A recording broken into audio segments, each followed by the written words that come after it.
Hey. Great! Hello, my name is AG Splitter, and today I'm going to be talking about Taiko games on the Nintendo Switch. Taiko no Tatsujin is a very long-running series of rhythm games, which primarily released in Japan and doesn't really have much appeal outside of Japan. But if you do go to Japan, it's big, it's everywhere, it's glorious. I, myself, having dabbled in quite a lot of Taiko no Tatsujin back in the day, was really excited to hear that they were releasing not only one, but 3 games in English, and I thought I'd quickly cover them all right here, just very, very briefly, so you get an understanding of what it is and if it's for you, because it probably is, because the series is really good if you like rhythm games. The first game on our list is a pretty simple one, Taiko no Tatsujin Drum and Fun, where you play as Doninkatsu, 2 reanimated taikos given life by the Great Soul. And yes, of course, I did pick up the Tatakon, or the Taiko no Tatsujin controller, which is a giant drum which you beat in the middle for your don, and on the side for your ka. And that's really about it. If you do well, you can unlock even more songs and also special characters which have special abilities which can change how you play. Other than that, there's also a variety of different modes which you can play with all your friends, but since all of my friends couldn't make it, I guess we're stuck with single player mode. Now, I do love rhythm games, but I'm also not very good at them.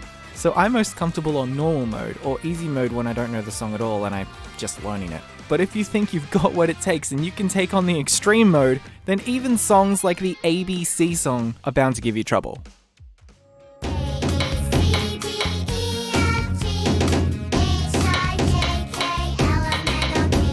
Now, I have nothing against new types of music and music in languages that I don't fully understand, but something that always holds me back with Taiko is I always seem to play the same songs that I'm familiar with, because obviously the more familiar you are with the songs, the easier time that you have. But I did want to branch out and learn new songs, but I never found the right way to do it. How could I do that? If only there was another game attached to it. Wait, there is! Bundled together in Japan and Asia is the Taiko no Tatsujin Rhythmic Adventure Pack, and sold separately as Code in the Box for the UK. A rhythm RPG which has you recruit different members that you find in the wild and attack big bosses using your Taiko abilities. What could be better? So next up, the first game in the Rhythmic Adventure Pack, Doninkatsu Space Time Adventure. While setting up for their performance at the local Matsuri, Doninkatsu hear word of Tiki the Clock being captured by Professor Timedine and decide to help Toki the time-traveling rabbit fixing Tiki and in turn fixing the timeline and thwarting Team Timedine's plans. The first time period that you explore is the Warring States, where you run into Nobunaga, and you figure out that something's not quite right here. You see, that's the premise of this game. Each time period that you travel to has a famous figure of that time period and something's slightly wrong, and you need to do your best collecting friends and fighting your way to destroy the Timedine's plan and fix the timeline. Not only does this mode force you to learn new songs that you might not have clicked on otherwise, but you also go on an RPG adventure with monster collecting. How can you say no?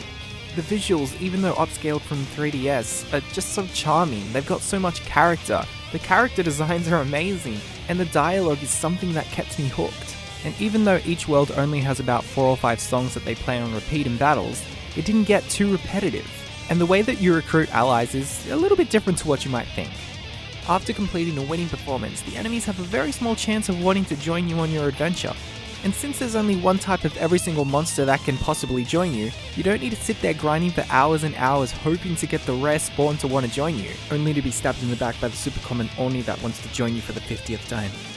Sure, you might need to hunt down that character fleeing from every other battle and hope that after your Taiko performance is at least semi-good that they'd want to join you on your adventure, but you don't need to worry about the common enemies wanting to join you again and again and again multiple times. You only need to find the enemy that you want to recruit and then hope that they join you. No doubles other than color variants. But what else is there to do? Well, each of the villages have their own side missions, their own characters with their own problems that you can solve through Taiko battles and be rewarded with new items that will help you on your quest. Each of the worlds feels so lived in with the paths that they take you on and the way that you get there. You can even meet some special characters from other Capcom and Bandai series, which I won't spoil here. Everything about the game appealed to me and called to me and kept me hunting those special rare monsters and continue the story to save Tiki in the entire timeline. I practically 100% of the game and had so much fun doing absolutely everything this game had to offer. All of the side missions I enjoyed doing, all of the allies I enjoyed collecting, all of the world building that they built up. It was all perfect. And then we get to the second release on the Switch, Taiko no Tatsujin, Dokodon Mystery Adventure. Doninkatsu are at the opening of a brand new museum exhibition when they spontaneously run into Tia and the mysterious, well, not a monkey, Popokaka. But during their tour, they run into Lily, one of the members of the Sorcery Society Hexagria, who steals one of the artifacts from the museum. So now it's down to Don, Katsu, Tia, and Popokaka to retrieve all of the stolen artifacts, and maybe even defeat a few Dragon Lords along the way. Now you might be thinking, great, this is more of the same, just like the last game, right? Well, no. Sadly, these two games play sort of completely different.